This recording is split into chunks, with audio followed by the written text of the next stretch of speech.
मैं न्यूयॉर्क में था, तो वहां से जब मैंने टैक्सी पकड़ी JF कैनेडी एयरपोर्ट के लिए, तो मेरी आदत है कि मैं जब टैक्सी में जाता हूँ तो जो टैक्सी ड्राइवर है उससे खूब गप्पे मारता हूँ आधा एक घंटा, वो पक जाता है मुझसे बात करते करते। तो मैंने उसको पकड़ लिया। ये जो बच्चा था, अच्छा अमेरिका में टैक्सी चलाने वाला आपको अमेरिकन तो आमतौर पर नहीं मिलेगा, 10 में से 1 मिलेगा, बाकी 9 विदेशों के लोग मिलेंगे जो ग्रीन कार्ड पे हैं या वर्क वीजा पे हैं और अपनी रोजी रोटी वहां कमा रहे हैं। लेबनान के मिलेंगे, कुवैत के मिलेंगे, और जो मुझे कल मिला ताजिकिस्तान का, हाँ ताजिकिस्तान का सॉरी मिला। प्यारा सा बच्चा था। मैंने उससे उसका नाम पूछा, अच्छा सा नाम था पर मुझे याद नहीं क्योंकि नाम कुछ अलग किस्म का था। अगर आपको बहुत शौक है तो मैंने नाम नोट कर लिया था, मैं नोट कर लेता हूँ खटाक से, ताकि मैं बाद में केस स्टडी की तरह उसे कहीं कोट कर सकूं, क्योंकि मेरा काम ही ये है कोट करना जगह जगह जाके। तो मैंने देखिए, मैंने एक नोट बना रखा है, टेकअवेज ऑफ यूएसए ट्रिप 2023। उसमें जो आखिरी स्टडी है वो है टैक्सी टू JFK एयरपोर्ट। उसका नाम था गाई राटी, 23 साल का बच्चा था, ताजिकिस्तान से। मैंने उसको इंग्लिश नहीं आती थी, ताजिक भाषा आती थी जो मुझे नहीं आती थी, उसे हिंदी भी नहीं आती थी। अच्छा, ऐसे में क्या होता है कि इशारों की भाषा में काम चलता है फिर थोड़ी देर के बाद कोई, और इशारों की भाषा यूनिवर्सल है, और अंग्रेजी इतनी उसको आ गई थी कि सेंटेंस का स्ट्रक्चर नहीं आता था ना, बाकी तो आता ही था, आई गो ताजिकिस्तान ईयर, तो इतना बात समझ में आ गया था कि साल में एक बार जाता है। तो इस तरह से सिंटेक्स के बिना जो भाषा काम करती है उस भाषा में काम चल रहा था।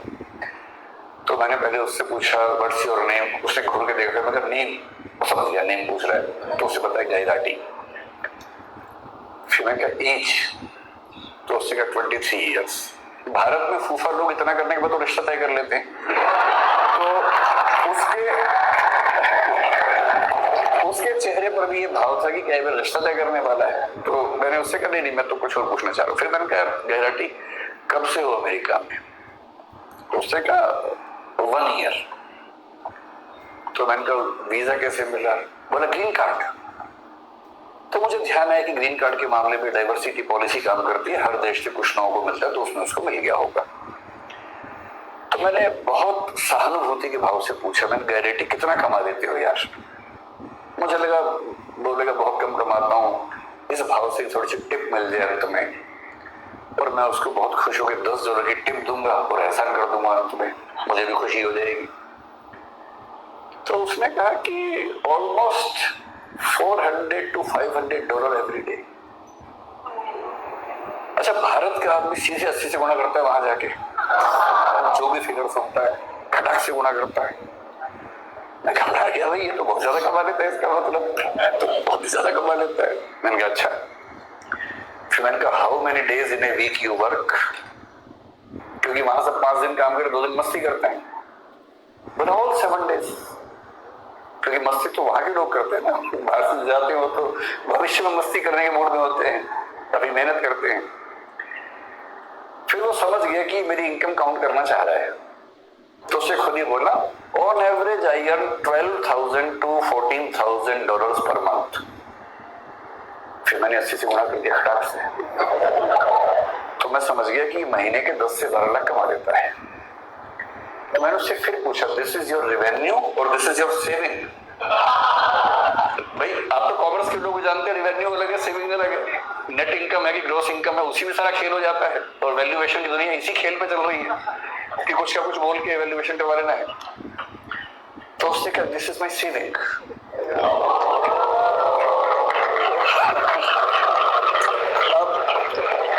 अब मुझे घबराहट होने लगी, क्योंकि वो 10 से 12 लाख महीने का कमा रहा था, और उसको 12 से गुणा करूंगा तो 1,20 लाख से 1,44 लाख हो जाएगा साल का, जो कि 2 साल की MBA करने के बाद 3 साल लोन चुकाने के बाद भी लगभग उतना हो रहा था।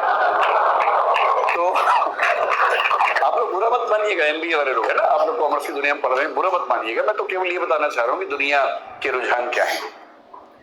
तो मैंने बड़ा हौसला मन में रख के सोचा कि कहीं तो MBA वालों को ऊपर उठाऊं।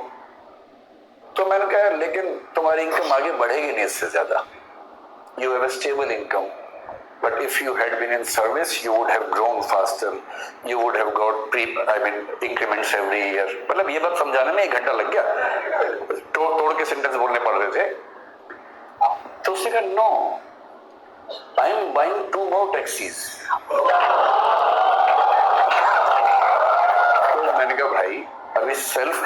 कार की परमिशन तो मेरी नहीं है कि तुम 2 टैक्सी लेके चला दोगे बिना ड्राइवर के, ऐसे कैसे होगा, तुम कितने चला लोगे?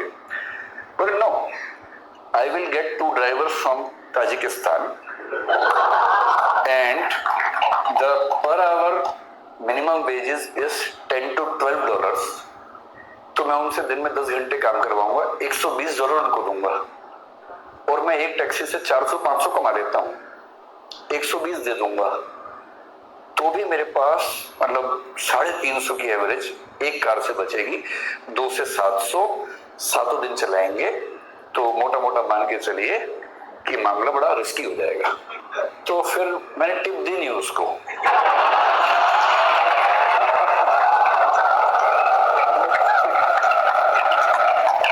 मुझे चिंता थी कि जब मैं उतरूंगा कहीं वो मुझे टिप ना दे दे थोड़ी सी कि भाई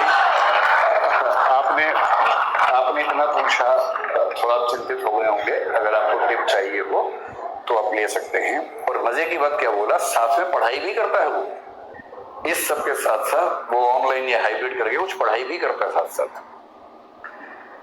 तो मुझे लगा कि श्रीराम कॉलेज ऑफ कॉमर्स के लिए सही केस स्टडी मिल गई मुझे,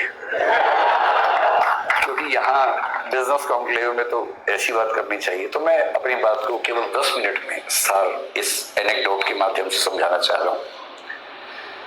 आप लोग अभी युवा हैं, जिंदा